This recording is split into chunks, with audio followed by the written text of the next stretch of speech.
to the SDG Warriors Podcast. I'm Simar Mohanty, the team lead and student coordinator of the SDG Warriors. We are a team of passionate student change makers and STEMness dedicated to achieving the United Nations Sustainable Development Goals by 2030, leveraging the power of STEM education and 21st century skills. Brought to you by us SDG Warriors, this podcast features inspiring stories from EDUheroes and STEM experts from across the world, ideal for students, teachers, parents, and pretty much everybody who's interested in STEM education and social impact. This podcast aims to provide enriching learning experiences and drive positive change in local, global, and digital communities. Well, some guests arrive with a splash, but today's guest arrives with a fizz. Because if learning is water, our EDUhero has spent his career adding the bubbles, infusing education with sparkle, play, and pure joy. From classrooms to museums, from Broadway puzzles to bottles of seltzer. Please join me in welcoming Mr. Barry Joseph. He's the co founder of Games for Change, a pioneering organization that leverages the power of games for social impact. With over 25 years of experience, Barry has developed innovative youth programs at Global Kids, led digital learning initiatives at the American Museum of Natural History, and designed STEM and social impact apps for the Girl Scouts of the USA. He is the co founder of Barry Joseph Consulting, advising museums and cultural institutions on interactive learning and game based experiences. And he has also co founded the Brooklyn Seltzer Museum, located in the New York City's oldest seltzer factory, celebrating the history of seltzer through immersive exhibits and playful storytelling. He's also a game designer and he's developed many award winning educational games, which we will also talk about in this episode. We're absolutely delighted to have your effervescent presence of you today with us, Mr. Joseph.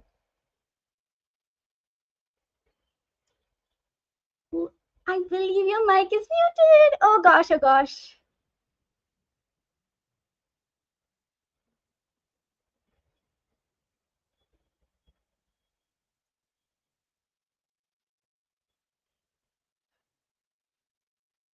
Nope, we cannot hear you. It's okay, technology happens. Awesome. Yes, we can hear you. Oh, you can hear me. Yes. Excellent. All right, I'm gonna get this out of my face then, because that's clearly not helping. Oh, so Simmer, it's such a pleasure to be with you today. Clearly, ChatGPT could not have written that. I'm very impressed. Thank you so much for giving such a beautiful overview of my last 25 years in the educational space. And as you mentioned, I'm here in New York City. Can you, for those who are coming who know me, can you say where you're located on the planet? Yes, and before we dive into today's conversation, I actually have a question for you. To help our listeners audibly visualize the entire experience, can you tell us where you are located? What is the weather like outside? And what can you see from your window right now? Oh, sure. So, Oops, I think we lost you again. No, it was working earlier. Oops.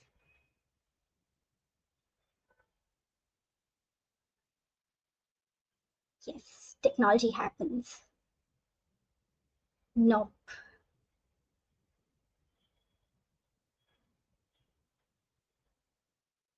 Well, while Barry fixes his microphone, I think I will say that where I'm from Bangalore, India, and as I look outside my window at the streets, it's glowing with Navratri lights. The weather is warm, and the air is full of drums and garba beats, and like the whole city, it feels like it's dancing, and it's really a perfect backdrop to today's conversation, all about play and culture.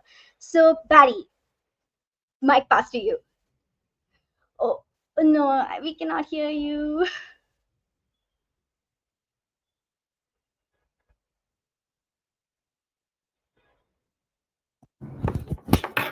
Okay, yes, you're back. testing. Yes. Hopefully it'll stay now. I love your description of where you are. I am in New York City, specifically in Queens. If you know Spider-Man, this is the town Forest Hills where his character first grew up with his Aunt May, just a few blocks from here. When I look outside, I'm seeing the beginning of the transition from summer into fall. So we're still wearing shorts around here, but it's okay to wear pants. It's a beautiful blue sunny sky outside. I am inside of a courtyard, so I'm seeing the other apartments in my complex. There's about 270 people who live in our 4 towers. But where I'm located, it is the highest area. So in this area of Queens, so I can see all the way to New York City.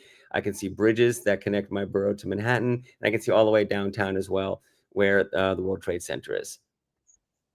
Well, that's a beautiful and vivid description. And like every show begins somewhere, let's raise the curtain on Act 1 of today's episode. Well, Barry, in the wild landscape of life, childhood games, household rituals, and the first curiosities, they become the scaffolding for a career in making. So, looking back at little Barry, what childhood moments, family rituals, or early games do you trace your curiosity and storytelling, play, and public learning back to? And how did those shape the kind of projects that you later pursued? Oh, it's a wonderful question. There's a few things that come to mind. When I was 5 years old, the new hotel opened at Disney World, the Contemporary, and our family went and visited. And that was my first time of many visits to Disney World. And it was a magical experience, as many people say. But what was magical about it wasn't magic at all. It was something that was created by humans. It was designed. It was a constructed experience. And being able to be in an immersive environment that was constructed by people, where the people designing it would be invisible, but that I would feel like I was being taken care of, my needs were being thought about, that every moment from when I walked out the door in the hotel to walk into the monorail that went right through the hotel that took me to the Magic Kingdom itself, from even the time waiting on lines to go into rides, I felt like I was being engaged and thought about throughout. And so that began my experience of, as a young person, thinking about what it meant to be in design spaces where people's needs are being thought about. In this case, it's just for entertainment and engagement. But as I got older in life, I'm thinking about design being used to have social impact as well. Also, when I was a young person, the first Choose Your Own Adventure book came out. It was called Sugarcane Island. I think it was 76 or 77. I don't know if you had books like that growing up, but those are books that say, after 2 pages, if you want to go left into the cave, go to page 27. But if you want to go up the ladder, go to page 54. And that was a book that put the reader at the center of the agency. I wasn't just flipping pages to move through an immersive, engaging story that an author made for me. I was instead the one deciding the pathway I wanted to take. And experiencing narrative as something where I could have agency really set me up for life for thinking about not just games, but play in general. And whether it's about a museum exhibit, a board game, a mobile experience, something on a website, really thinking about how the person who's experiencing it is co-creating it with you was really essential. Absolutely. And yes, like even though I haven't visited Disneyland in person, but virtually I have played the Magic Kingdom game by Disney. And also these days there are lots of YouTube videos in which you get to be the player, the center of the story. Like for example, you can control the video at certain timestamps and play a game of Uno. The kind of cards that you choose at one moment will determine the final outcome. And it's funny how much of it was already about play and story back in the day when I was a kid. Even though I didn't realize it at the time, I used to always invent these imaginary games.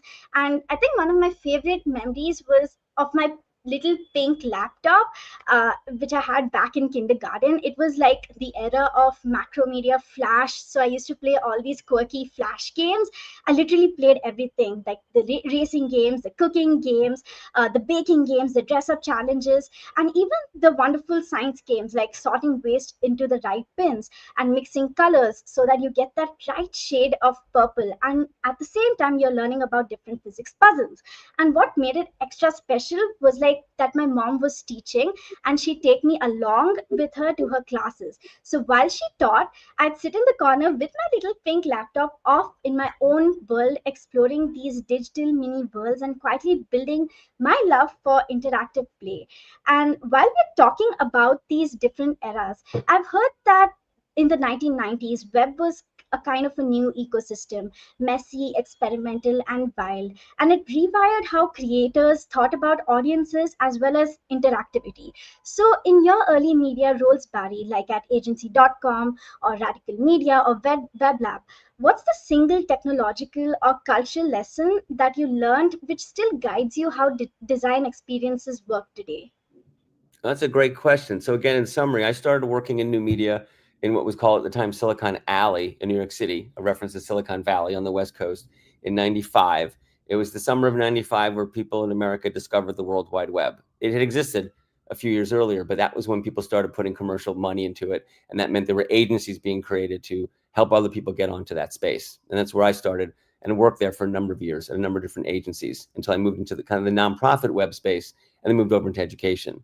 So during those 5 years, what single technological or cultural lesson did I learn that still guides how I design experiences today? Well, I am a white male, come from an upper middle class background, grew up on Long Island, which is just east of New York City. And most of the people that I was working with in new media had similar backgrounds. There was an extreme lack of diversity, lack of perspectives, and there were a lot of barriers for other people to come into that space. And so I really enjoyed working in those environments. And I love the incredibly innovative work that we got to do. It was still very limited by our perspectives, which were valuable perspectives, but they were just limited within our own frame of reference. And so starting to work in organizations that wanted to diversify whose voices could be heard through the web, whose voices would be empowered, which topics would be addressed, became much more important to me in the late 1990s. So that's why I switched from working at commercial web development firms to one that was interested as a nonprofit in funding independent voices.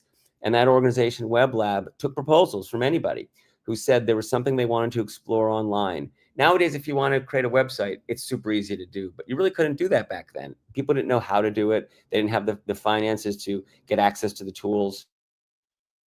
It required much more resources than we can do today. It's become much more democratized. So someone needed potentially a grant like this to help you get access to technical resources and financial resources. And so we funded all sorts of people to bring topics to the web that at the time really had not been addressed before. And so after doing that for a number of years, I found that while the people we were funding were bringing diversity, I still wanted to work in a more diverse environment. And so that's when I started working in education and started working with organizations that were dedicated to working with young people of color in New York City in low resource neighborhoods and with a diversity of staff, where often I might be one of the few males, for example, or one of the few people who came from a European background. And so being able to continue to think about how making sure that the technology and the cultural impact that new media can play and emerging media can play to ensure that the people who are involved in making those decisions come from a diverse range of backgrounds, it has been important to me. And I saw the impact it had when that was not being prioritized in the mid 90s. Absolutely. That's a very meaningful observation, Barry. Every voice matters and diversity matters so that we can get a whole wide view of the entire issue at hand. Like, even though I'm a 2000s kid and I didn't exist at that time, I can see the echoes of that experimental and anything which goes into the web in basically how I approach interactive experiences from the technological perspective. And what strikes me the most is the value of this playful experimentation. The idea where people, they don't just consume the content, but they explore, they tinker, and they respond. For example, we have like the concept of click and drag and remixing elements, and I noticed this in the games today, like Minecraft, where players, they define their own goals and experiment within their own flexible environments, just like the adventure books that you mentioned earlier. And it's that same spirit of trial and error, of giving users the room to discover and shape their own stories.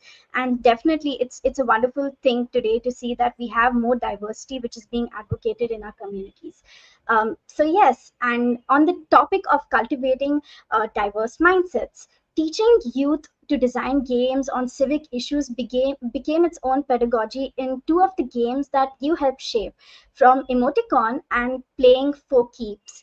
Mr. Barry, what did you discover about young people's understanding of systems once they had to build a game system themselves? And how do you balance mentorship and authorship when young people's creative choices differ from your learning goals? So in fall of 2002, I started leading at Global Kids, the educational organization where was working since 2000, an after school program that was designed to work with young people to design their own video games around social issues and global issues that were of concern to them. At Global Kids, we worked with young people to develop leadership skills, and they were leadership skills around global issues.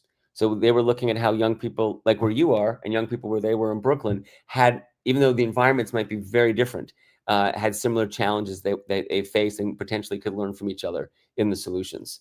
And so we taught them leadership skills around things like understanding former child soldiers in Uganda, and yet they would then go home and play, very violent first-person shooter video games. And I was trying to understand what that meant. How did they understand the games they were playing, what they were doing in those games, and how it connected with the values and topics they were exploring when they were with us. And so I wanted to work with them and understand what that could look like. And it became clear very quickly that young people, as we talked earlier in our conversation, that they desired areas where they had agency, and they had agencies in playing those games, but not in designing those games. So we started creating programs like Playing for Keeps, where young people would be making games. They would be choosing the topics, and they'd be working with professionals to create them. Their first game they created was about access to education in an impoverished household in the country of Haiti, while the family is trying to manage their access to healthcare and education, which, as I describe it, sounds really heavy, but it's a really fun game. It's designed to be a game like a turn-based game where you make decisions for where you can put resources, then you see what happens as a result, and you're trying to maximize how well the family can do. And then the game they did after that was about, this was very soon after Hurricane Katrina, which was an awful hurricane that hit New Orleans. And the game was about using Hurricane Katrina as a setting to teach players who were playing the game, which was a side scroller, about disaster preparedness and disaster readiness. And the third game they did was about medical racism in the American penal system, in the prison system. None of them were light topics, but they're all topics that they cared about, they learned about, they researched, and they learned game design techniques at the same time, working with professionals to put games out into the world. So that began a process of really helping me understand, as your question asks, where do you lead young people? Where do you teach them the skills? Where do you put guardrails and say, these are 5 great ideas you have, but we only have resources and time for one, right? And so we put our adult authority to help guide it. But then within that context, within that bucket, it's all about supporting leadership. It's all about supporting their voices. It's letting the young people lead. And it's just using our knowledge and expertise about historically where pitfalls are, so that they don't have to waste time rebuilding wheels and learning lessons we've already learned. And that's been a process I've used for the last few decades now. Most recently, creating an exhibit in northern Manhattan in Harlem that was about video games called Video Games: The Great Connector. And it's all about not presenting like the same video game exhibit we've seen time and again, which is lovely. We've had them for the last few decades, but take it to the next step, which is to say, let's not start by teaching people what a video game is. Let's assume visitors come and know. And let's not put young people at the outside of the conversation. Let's put them into the center of the conversation. This is about young people and the role they play, not being impacted by games, but using games to shape their relationships with people in their lives, to shape their identity and shape pathways into the future. And so we work with young people to determine all of the content in the exhibit, what lessons we would want to teach people, and where, for example, we were going to foreground the invisible decisions that game designers make and background the lack of diversity ethnically and from a gender perspective in the history of game designs, and look at how that shifted over decades, what actually changed, how those changes happened, and put out role models for young people of color and women who are going to be visiting the exhibit from local middle schools and high schools. So that's something that started with Playing for Keeps almost 2.5 decades ago. And it's a process that I valued ever since to help empower young people to have a voice. Wow, Barry, that gives so much perspective. And as a student, I think that when we get to build games ourselves, whether it's for a classroom project, whether it's in Minecraft, whether it's in Roblox, it all we all start seeing how choices they lead to certain consequences in ways that they can't just teach us with words. And I remember working on a group project where we added ideas initially which didn't seem to fit the lesson at first, but then our mentor asked why we included them, and then we delved in deeper and realized that they actually helped explain the system better because of the power of relatability. That's the greatest power which exists, especially in today's age of social media. And it shows that giving students freedom, giving students choice, and while guiding them with questions, it can spark learnings that you can never expect with just plain textbooks. Just like the students that you worked in at Emoticon and playing for keeps. And talking about the power of relatability and community, and the power of play, let's zoom out a bit and go back to 2004. Movements, they rarely start with blueprints. They start with frustration, with curiosity, and like a kitchen table conversation. And Games for Change began in the early 2000s when serious games weren't yet mainstream. So, Barry, can you take us back to those earliest conversations in 2004? What gap did you see in the cultural or gaming landscape that made you feel a dedicated platform like Games for Change had to exist? So 20 years ago, if you looked at any news coverage around video games, whether it was a newspaper, a magazine, television, the tone was going to be pretty consistent. Video games are bad, and they are a negative force in the lives of young people. When we started bringing Playing for Keeps into school, and we would talk to a principal and say we wanted to bring in video games, my boss at the time, Carol Artigiani, said it was like asking the principal if we could bring in pornography. It was seen as that shocking. It was that misunderstood about the powerful educational potential that video games have, both playing them and designing them. So at the time, the idea of working with young people to design games around social content was already a few steps beyond where we were culturally. There weren't many examples of video games around social content. The educational games that were around were bad games, usually. Math Blaster's often used as an example. We beat up on them a lot. It's a game essentially that uses a game mechanic, but really it's in place of just doing a more potentially rote activity. So it's maybe a little bit better than a boring activity, but it's not can't compete with an actual game. I started getting into this space when independent game designers said, why can't we do games that are just as engaging? Why can't we do games with educational and social content that are just as engaging as other games that can include social goals and educational goals, but that doesn't mean we have to minimize what it means for it to be a game, and can really use good game design theory and mechanics as well. And so I was very fortunate to come into that space and say, okay, I have young people who are learning about game design. Where are the game designers they can meet? Where are the funders who are going to fund programs like ours? Where are the opportunities for them to have an audience to show off their game? Who's going to recognize it by competing it with other games and give it an award? That game Ayiti was the first Games for Change award. And so Games for Change, from my perspective, became a need to meet that gap where there was a discourse that was happening, but it wasn't happening in a big enough space. It was just happening between people like you and I talking right now. And so I connected with a few other folks, Benjamin Stokes and Suzanne Segerman, just as two of them, who had their own motivations for wanting to create it. And so we created a festival. We created a conference that's now been meeting every year for over 20 years, and has expanded all over the world, and has spun off in a number of other ways as well. We've now spent, I say we, Games for Change has spent the last 2 years working with the UN around the Sustainability Development Goals, as you mentioned right in the beginning, which I was happy to hear, working with AAA game designers and companies all around the world to help them create opportunities for their players and the designers as well to address the goals. So I'm really proud of what Games for Change has done. I was only involved in getting it off the ground at the beginning, but staying in 2004, there was not a voice for people to talk about the good things games can do. And I don't mean the good games, like there's the bad games and the good games. I mean, all games have the potential to have good impact and negative impact. And we can figure out what we want to do by putting them into a cultural context and in personal engagement patterns that are going to pull out the best, both by playing and by thinking about what we're playing, and also through what we get to do, whether it's creating our own games or going into places like Minecraft or Roblox, or back in the day, Second Life, where the gameplay was all about creating and sharing with others. That's really a wonderful tale, Barry. Reflecting back then, the cultural landscape, like you mentioned, it was defined by this very big disconnect that video games, it was a dominant entertainment medium, and yet the potential for serious play purposes, it was entirely dismissed. Like nobody saw that at all.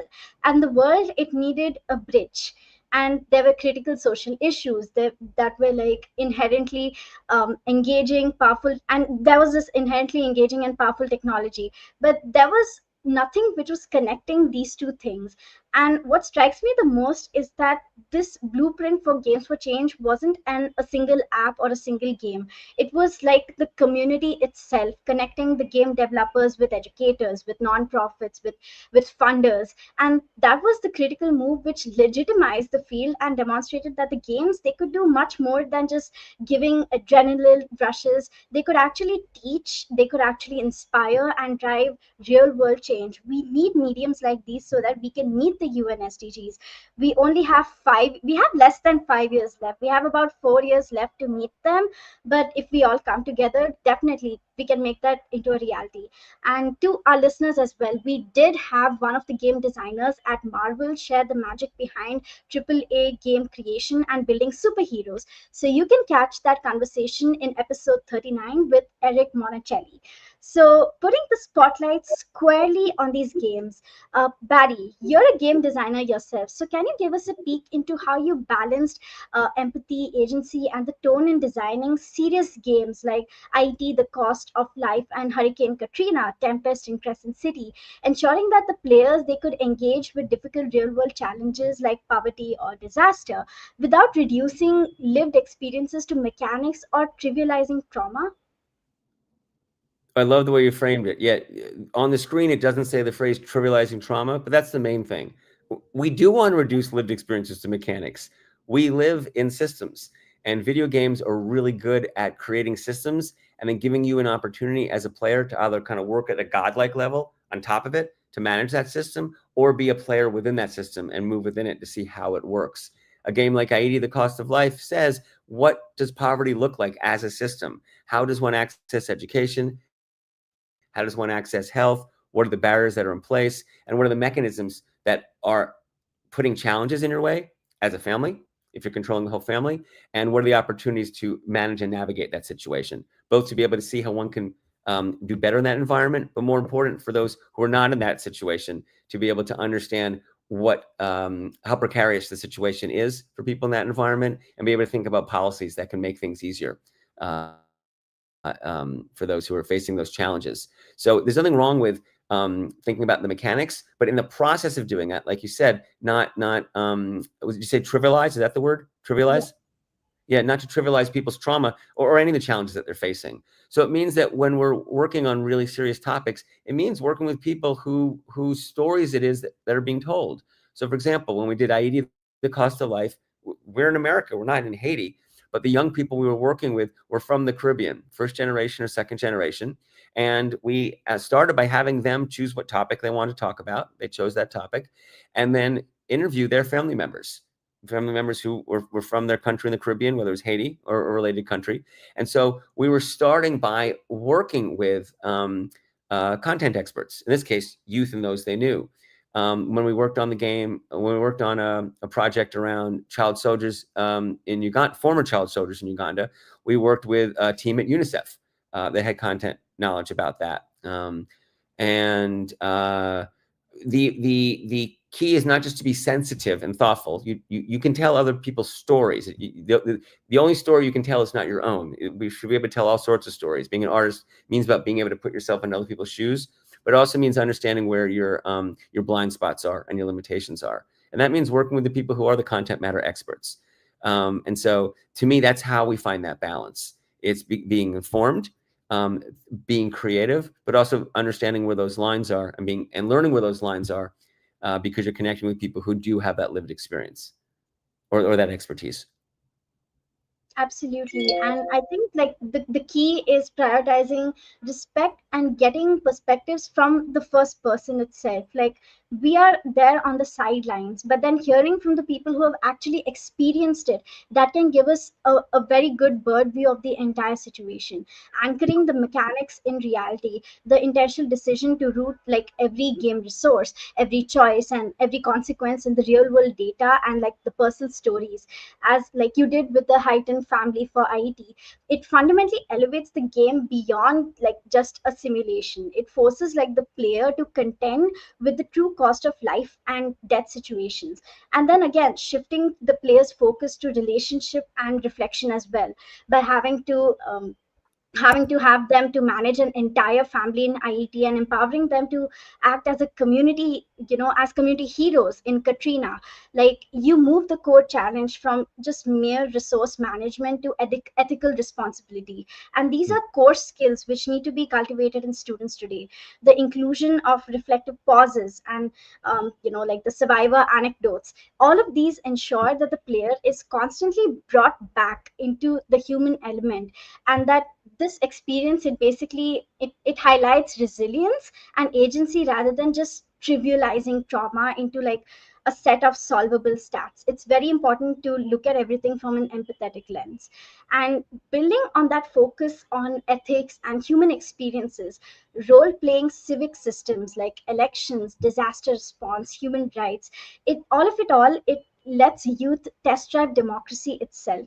So, Barry, in projects like Race to the White House or Tempest in Crescent City, what unexpected insights did players have about justice or governance that adults often overlook? Well, that's a great question. So, Tempest in Crescent City is the game that was about disaster preparedness in New Orleans for Hurricane Katrina. Race to the White House was a game that used, oh boy, I just forgot what they're called. Do you know what? There's objects that you can hide in public spaces. Geocaching. Geocaching. Yeah, that's what it's called. Do you ever geocache? Do you know about geocaching? No, no, not yet. So geocaching is this interesting thing that came about when the GPS system was opened up to civilians. Essentially it was a military device.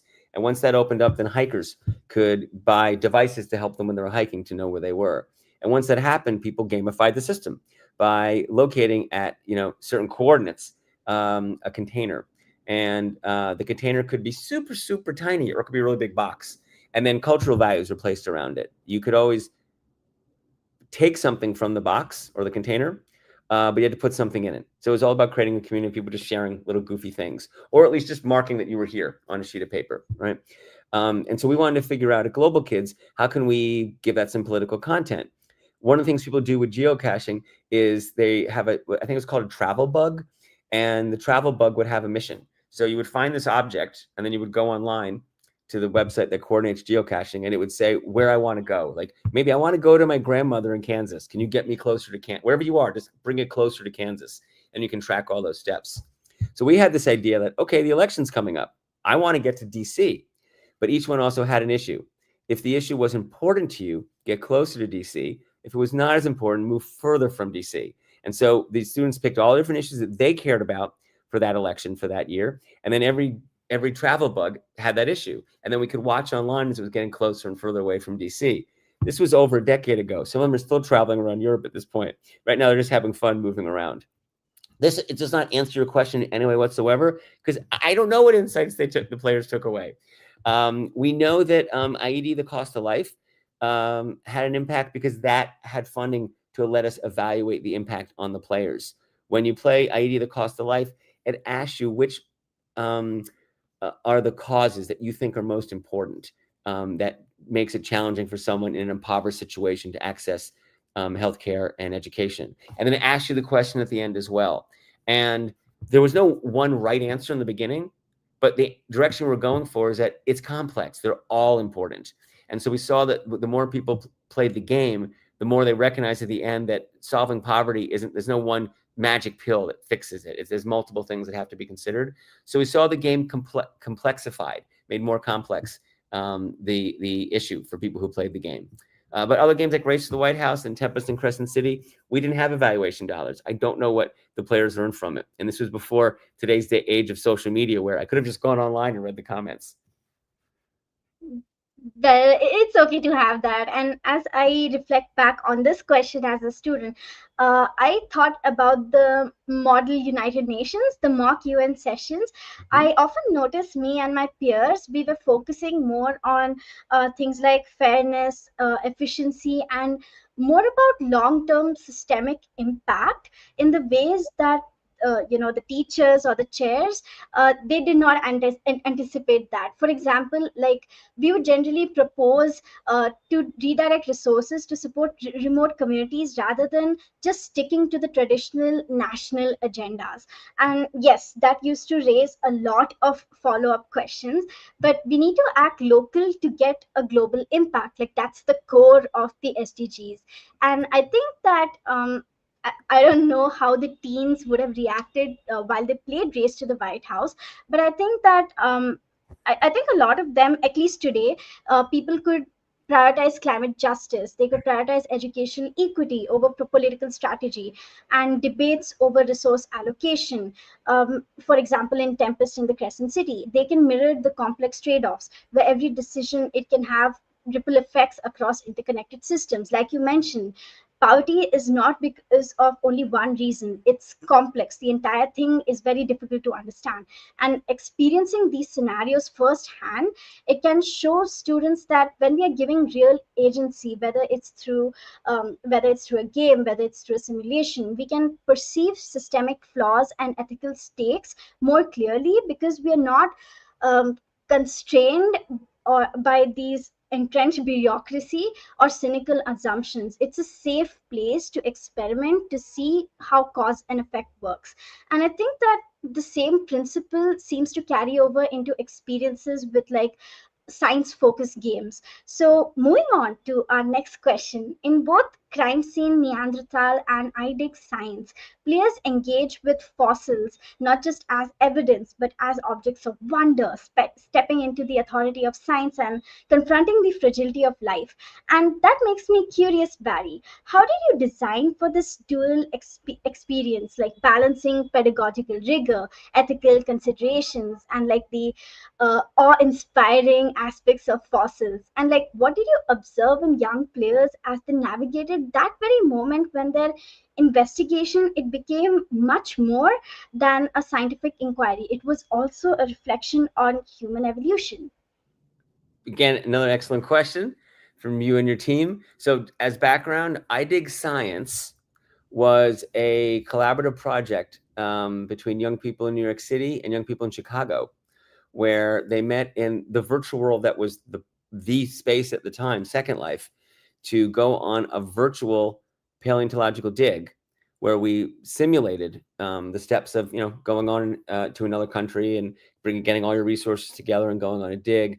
But while they were doing it, they were scientists from the Field Museum in Chicago in the field in, I think it was Tanzania at the time, and who we were communicating with each day through their technology, where they were sending us messages and us back to them.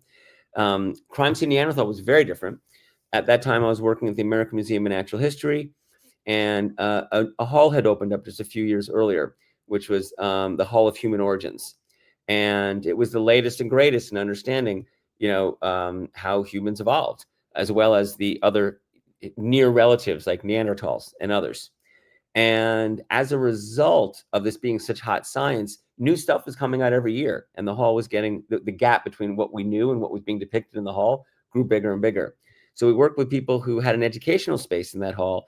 And we said, if we created an experience that was facilitated by young people in the space, what would you want us to talk about? And they said, oh, Neanderthals. People always ask about Neanderthals. And that's the thing we have the least information about what's new. So this way we can always update it. So working with a group of young people who were in the program at the museum, they came up with something called Crime Scene Neanderthal, which is an intentional joke on CSI, which is a TV show. So this is Crime Scene Neanderthal. And the idea was that you're going to walk into a narrative. You're just a visitor at the museum, but when you walk in, one of these youth docents was going to walk up to you in character and say, hi, we need your help. I'm a scientist at the museum, and we need to hire you from your detective agency because there was a municipal dig and some bones were found. And so we had to stop the building. of the structure. We need to find out where these bones come from. Are they human? Are they Neanderthal? Are they ape? And was wrongdoing done? And if so, it needs to be investigated. And so it created this fun narrative and this playful way to engage with the hall and its content, both physical and also virtual. We created all sorts of AR experiences so people could virtually reproduce some of the scientific work. But the scientific work they were doing was in this detective context. They were trying to, investigate the evidence. And throughout, they were understanding all sorts of aspects of what anthropologists do. Those who look at, culture, those who look at DNA, those who look at the physical aspects of the culture. And the docents would move the visitors all around the room, looking at the bones, going to the exhibit about DNA, going to look at a Neanderthal flute, to look at did Neanderthals have culture. And it was a really wonderful way to change how people were experiencing the museum, which essentially was to say using play. And we expected people to spend maybe 15 minutes, maybe 20 minutes, and that would be enough. And what we found is that people were spending often on average around 45 minutes up to an hour because they wanted to do everything you possibly could do in this experience. And sometimes the parents were the ones saying, I'm ready to go to the next hall. Can we go look at the meteorites? But the kids were like, no, I want to do this next thing. We have to go look into this microscope and we have to draw this picture of what we see about what the DNA looks like. And we found that not only were people super engaged throughout, but we were having them prove what they were learning. They had to make a case. Where did the bones come from? How did this person die? And what do they recommend now for this building site? And they had to show the evidence that they learned. And all that evidence was scientific evidence. So we're showing people how a museum can be fun and interactive, how science learning can be engaging, that young people can be leaders in not only designing an experience like this, but doing all of the study and evaluation for it to prove its efficacy, and then actually leading it, being the educators who are on the floor, not just pushing up a cart and saying, would you like to hold a bone? But saying, here's a bone. Let's figure out where this mark came from and see, did it come from a human who killed them, an animal that attacked them, or did they fall? And I think I really connect with that perspective, Barry. Like I recall my visit to a museum back here in Bangalore, the Vishveshwaraya Museum, which made this very design clear what you mentioned right now, the power of these games, which actually exhibits authentic authority while inspiring humility. And I wasn't only following the plain instructions when I was visiting the engine hall. I was experimenting, I was investigating, and I was using those real tools and authentic methods, which made the science actually feel more immediate and important. And that rigor, that established credibility, and it also created space for wonder. I started having so many questions, and I spent at least 3 hours on Google that day. And I think it's just like in I dig science, fossils, they stop becoming mere data points and they actually become human stories. Or in Crime Scene Neanderthal, that makes my heart so happy as a CSI fan, by stepping into the role of paleoforensic scientists. Kids are empowered to make discoveries themselves. And when young players, they're given this power, the tools of science, and like a room to, do reflection, they naturally move from solving puzzles to asking more deeper, more philosophical questions about life also, because kids are super creative, about evolution, and also about like a fragile connection to the past. And that lies at the core of cultivating a curious mindset, genuine curiosity, something that we do not see, unfortunately, in a lot of adults today. We need the childlike curiosity to be retained in students. And I think that the way authority and curiosity interact in one experience, it naturally leads to my next question. An escape room, it creates urgency, and astronomy, it teaches patience across cosmic timescales. So in Escape the Planet, what scientific concepts did you most want players to wrestle with under pressure? Was it orbital mechanics, survival math, human factors? And what surprised you about how they solved problems differently under time stress? So I worked at that time when we did Escape the Planet at the Museum of Natural History in a group that was all about science visualization. It was all about taking not artistic interpretations of the known world, but the best scientific data we had and showing that. So whatever we saw was accurate. So that meant if you went to the digital planetarium space show, you weren't seeing an artistic representation of the universe. You were seeing the actual data points, that the best data that has been collected, the most comprehensive atlas of the visible known universe. And so with Escape the Planet, we wanted to explore what it would look like if people could play with that data. At the same time, we were exploring what VR could do and mixed reality. We had a HoloLens at the time, which I think was from Microsoft, which meant that you can see digital data, but also the world around you at the same time. And so we wanted to see if we could give people access to locations of where planets are in the universe and make it engaging and educational if it was in a VR environment, if it was with play, and at the same time, if you could use VR, but not separate people from the people who you're with, because usually only one person could be seeing it. So we wanted to explore if an escape room would be appropriate. So in Escape the Planet, you're on a ship that crashed on Mars, and you have to get off in time.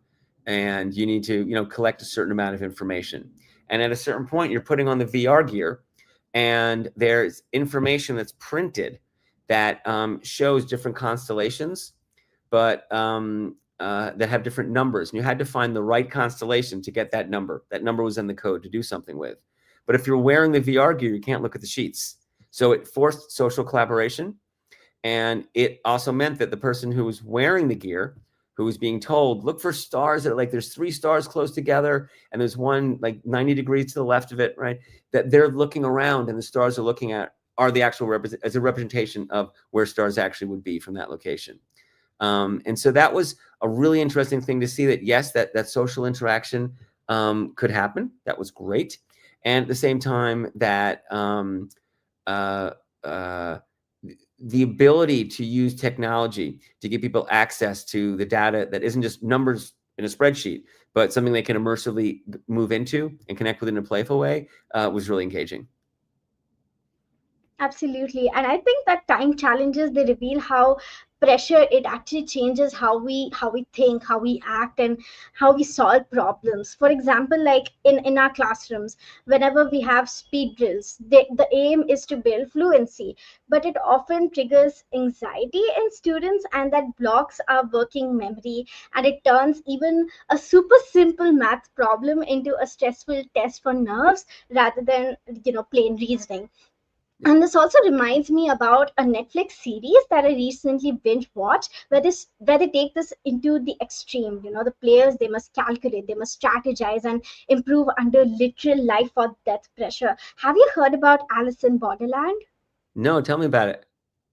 Yes, it's basically a series, a 3-season series from Korea, and it's the top show in India right now. It's basically something like Squid Game, and everybody is obsessed with it. And in that, we have like players. They have to do everything in order to save themselves. And again, in the third season, it's a spoiler for everyone. There was a game in which it was a simple math question. It was a bed mass or a board mass question, and they were grown-up adults. They were not able to solve it, and people had different answers, due to which arrows were fired, and it became a life and death situation. And again, it's about that countdown, which exposes both pitfalls and possibilities, like panic. It can lead to critical mistakes, but there's also the other side of it. Stress can also spark creative unscripted situations. For example, using the Heimlich maneuver on a stuck air canister for thrust. Experiencing these moments, whether in class or like in high pressure games or watching it on TV series, it all makes it clear that knowing a solution is not enough. Success, it requires managing load, emotions, and strategy all together. And that actually tells us so much about human limits and ingenuity. And thinking about these objects and how stories can similarly shape understanding and memory in more reflective contexts, local museums can shape public memory and civic identity, turning everyday objects into cultural heritage. And the Brooklyn Seltzer Museum reframes a humble product like seltzer as a lens on community life. By your book Seltzertopia, it's used as oral histories and archival research to tell the story in depth. So, why did you choose seltzer as the subject, Barry? And how did the process of curating both a micro museum and a book change what you thought you knew about objects, memory, and their role in shaping local civic life? You guys pack so much into every question. I need a moment to parse that out, but I love it. Both my museum and book.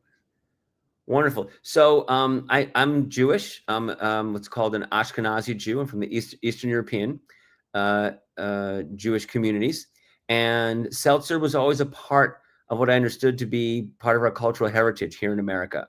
And I never knew why. I didn't know where it came from. I didn't even know what it meant. But I didn't like seltzer. It wasn't something I drank growing up. My family loved Coca-Cola. We were big Coca-Cola drinkers.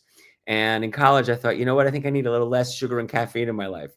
So I stopped drinking all the soda, and flat water still just wasn't doing it for me. So in my 20s, I started drinking seltzer, and I loved the carbonation. I'm like, oh, this is really tasty. And there was a new device that had just come to the US for making your own seltzer. It was called Soda Club at the time. It's now called SodaStream. And I thought if I could write a review of it, I could get paid by a newspaper to write a product review. And I could also write to the company and say, I'm reviewing your product. Will you send me one for free? Which otherwise would have cost me $200. And it worked. I got a product and I got paid to write this short review. And the review was short. It was just a few paragraphs. But after I published it, people started emailing me who'd read the review and telling me their memories of growing up with seltzer, not making it with the Soda Club, but having seltzer men drive to their house in the 30s, the 40s, the 50s with these really heavy wooden cases full of these beautiful glass bottles that were hand-shaped in Eastern Europe and filled here in New York City, delivered to their door. And they were so nostalgic about it, and they loved sharing these stories. And then one person just said, hey, I think there's a book in this. And so that started me thinking about, is there really enough here to explore as a book? And as we've been talking about so far, a lot of the stuff I've been involved with is giving people opportunities to investigate something. Well, I like investigating things too. And so I wanted to see what is the passion that people have behind seltzer. What makes them so excited to share their stories, and what are these stories, and what do they have in common? So that started the process of me writing my first book. It took over a decade. It was hard for me to figure out how to write in general, how to write it. Like, how do you find the story of something you don't know about? And who are the right people to talk to? And how do you gather those stories? And how do you carry their stories and honor their stories? And how are you going to reshape them together? So eventually in 2018, my book came out, Seltzertopia, which is, the 2,400 cultural history of seltzer water and its impact on comedy in America, on health around the world, on people's identities.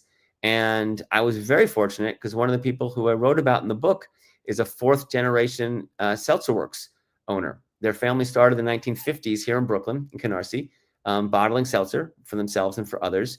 And a young person in their 20s had taken over the business and then recreated it from his father, and with his father, I should say. And in 2022, I was visiting their new factory, and together we decided, you know what, we're going to make a museum. I've been working in museums for over 20 years. His family's been doing it since the 1950s. He was innovative and entrepreneurial and liked to educate and connect people with the space. And so inside the factory, we have a museum. And when we become a museum, when we kind of flip the switch, the factory turns off and we show all the machinery. So it's a factory tour that also has all sorts of interactives. And it's super fun to take everything I know about telling the story of seltzer around designing experiences in museums and creating educational experiences for people through docents and guided tours, and trying to create something that's quirky and fun. I meet with people from around the world who are in the tourism agencies. They're the ones who bring people from other places. And I met a few months ago with about 20 people from India. They all have their own companies and bring people over from India. And they all pretty much said the same thing. They said, what? What are you talking about? What is seltzer? Is it a Coca-Cola museum? I was like, no. Is it the syrup? No. Like, I saw there was no cultural awareness of what seltzer was. So for me, I have to talk about, okay, this isn't because you love seltzer. You're going to come because you want to meet with a authentic Brooklyn experience. You want to be in a family-run business that's been running for 4 generations. You're going to get to be in a factory in New York City and see a local product being made. And you're going to see something that has deep cultural importance in New York City. So when I'm talking to another group, I might say it's all about seltzer. Come speak to people's nostalgia. So I'm learning how you talk to different communities from around the world and show how our little museum can be like a wonderful destination when you visit New York City.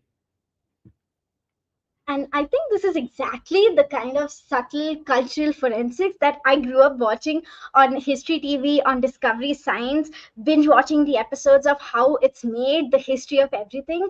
I think it teaches us a very important lesson that history is decentralized, and how you curated, like, the Brooklyn Seltzer Museum. It shows us that memory is not stored solely in monuments.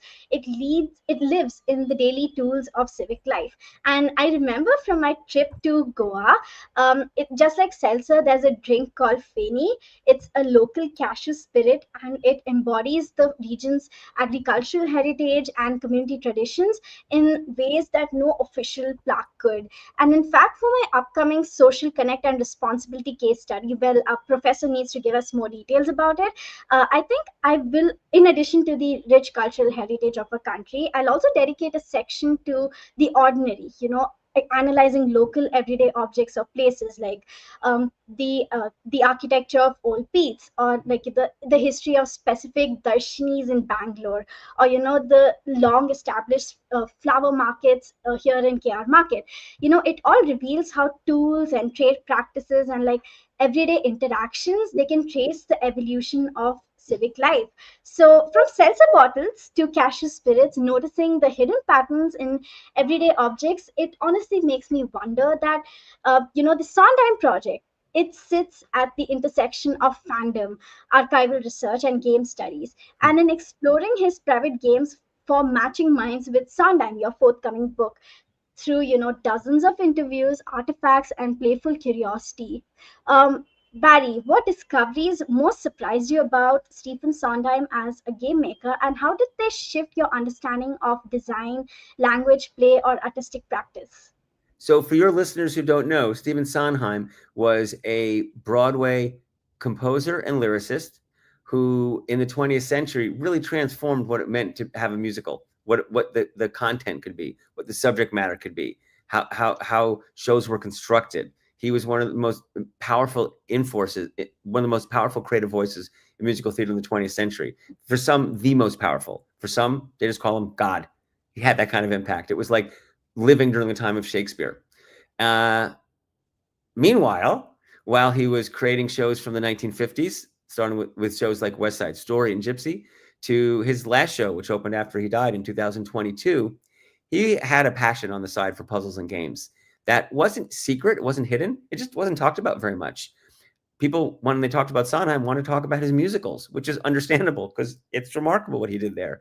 But he also did remarkable things in crossword puzzles, in parlor games, in board games, in treasure hunts, and had a passion for gifting customized, personalized, and very tricky jigsaw puzzles, and even loved escape rooms when he was in his 80s, when they first arrived in New York City. So delving into his excitement and interest in exploring how play, not just plays on a stage, but play in a social setting, can change how people connect with each other and how one can shape those experiences, helped me understand him as a person, helped me understand how his brilliant mind worked, and helped me develop my own sense of design skills that I wanted to share with others through my new book, Matching Minds with Sondheim. And in the book, I talk about first what Sondheim did with games and puzzles. He designed game experiences to help people connect with each other. And he designed challenging puzzle experiences to create brilliant moments of clarity when order forms out of chaos. But I also talk about his design values that cut across his games that I saw, that I analyzed. Values like generosity, values like playfulness, and values like mentorship. And these are things I think that whether you're designing gameplay or anything else, are things we can all learn from. And I'm excited for my book to come out tomorrow. Well, that's wonderful. We will have that link in the show notes for all our listeners to explore. And surely, I think Sondheim is a wonderful way to introduce ourselves into musicals. Like, I've never been a fan of musicals, but this definitely gives me more than a starting point to begin. And I know that you have a constraint, Patty. So you have a meeting in the next 5 minutes. So if Should we you jump to the want, final questions? The final round? yes, we can surely wrap it up if you have time, or we can meet some other day and continue the podcast, whatever works best for you. I'm happy to continue. I hate to leave you and your fellow, am I right, middle school classmates. Yes, I've done middle school amazing. to undergraduates. Yes. Say it again? middle school to undergraduates. So what age range is that? Well, that's from 15 to I'm turning 20, 15 to 20. Yes. Fantastic. Well, you've all done an impressive job in your research. Simran, I'm especially impressed with your ability to just really kind of keep the conversation going and process what I'm saying and bring in your own experience in meaningful ways. It's just been such a delight being with you and your team. It's been fantastic. So I'd always be happy to come back. And of course, you and the other SDG Warriors, is that right? Anytime you come to New York City, we'd love to give you a tour on us at the Brooklyn Seltzer Museum. That's awesome. We'll be there. We'll surely love to learn more about seltzer and more about games for change as well. Of course, we'd love to explore that. And on the topic of Sondheim, and yes, I just remembered a random fact. I told that Alison Borderland was from Korea. It's actually from Japan. So yes, a small correction over there. Yes, so I think that Sondheim, he treated words, he treated notes and musical phrases more than just like free floating expressions and like, pieces in a rigorously rule bound game, showing that all effective designers are actually game masters. And that's actually the heart of Yakshagana, an art form back here at home in Karnataka. Performers, they reach extraordinary emotional and dramatic heights. They improvise with strict musical boundaries of the Himalaya. And this principle, it naturally even extends to cinematic adaptations that we see today. The connection of play, constraint, and creativity. It makes me even more excited about, the movie coming up, Wicked Part 2, knowing that the writers, they are tackling like the same kind of structural puzzle to reverse our empathy for Elphaba without violating the new emotional rules that they established in Part 1. So all in all, across musicals, across traditional theater, and even Sondheim's home experiments, it's clear that art is a sophisticated game, and true mastery, it really comes from embracing the rules and not just ignoring them. Well, Mr. Joseph, this entire conversation felt like a masterclass in design thinking applied to life itself. And your journey has shown us like how seemingly disparate feels like, from the tightly constrained genius of Sondheim's world puzzles to the decentralized tactile history of Seltzer's symphony.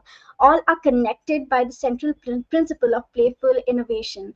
And you not only co-founded Games for Change, but you have demonstrated that everything from museum to musical, everything can be a game system for sparking empathy and challenging ethical norms.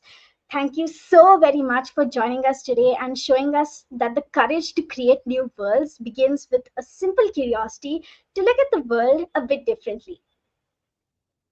Beautifully said, Simran. Thank you so much. It's such a pleasure being with you today. Thank you so much, Mr. Barry. And to our listeners, we hope that this episode has inspired you to dive into your own creative experiments, embrace curiosity as your starting point, and use your unique talents to spark positive change. Remember that the lesson of the Seltzer Museum is that meaningful history is hidden in every day. So you can check out Games for Change at gamesforchange.org, where play powers purpose, and Seltzertopia as well, where history fizzes to life in sparkling seltzer symphony in our episode show notes. And to deepen your knowledge about everything STEM, sustainability, and education, subscribe to the SDG Warriors podcast for in-depth discussions and meaningful conversations with real-world EDUheroes just like Barry, who are shaping one better world, one action at a time. And if you love this episode, help others discover it by leaving a review and sharing it with your friends, teachers, and family.